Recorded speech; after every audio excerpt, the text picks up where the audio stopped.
Prezident maktablarida tushgan savol. Xo'p, lentaning uzunligi umumiy 180 cm bo'lib, 4 bo'lakka bo'linadi. Birinchi bo'lak ikkinchisidan 2 marta uzun. Ikkinchisi uchinchisidan 2 marta uzun. Uchinchisi esa to'rtinchisidan 2 marta uzun. To'rtinchi lentaning uzunligi qancha? Xo'p, buni ishlash uchun lenta chizib olamiz.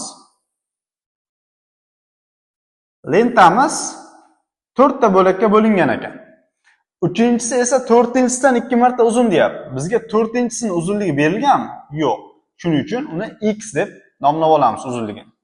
Xo'p, uchinchi bo'lagimiz to'rtinchisidan 2 marta uzun bo'lsa, uchinchi bo'lagimiz 2x bo'ladi. Xo'p, ikkinchi bo'lagimiz uchinchisidan 2 marta uzun deyapti.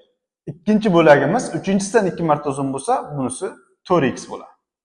Endi birinchi bo'lagimiz esa birinchi bo'lak ikkinchisidan 2 marta uzun deyapti. Ikkinchisi 4x bo'lsa, birinchisi necha bo'ladi?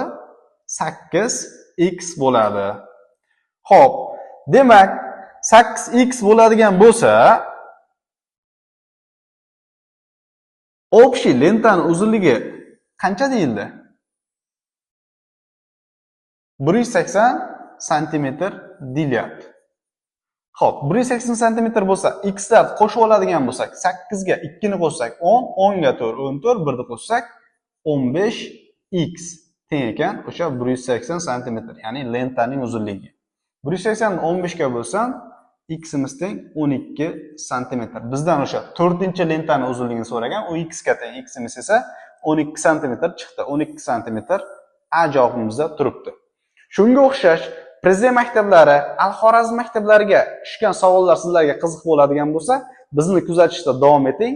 Keyingilari yanada bundan-da qiziq bo'lishiga kafolat beramiz.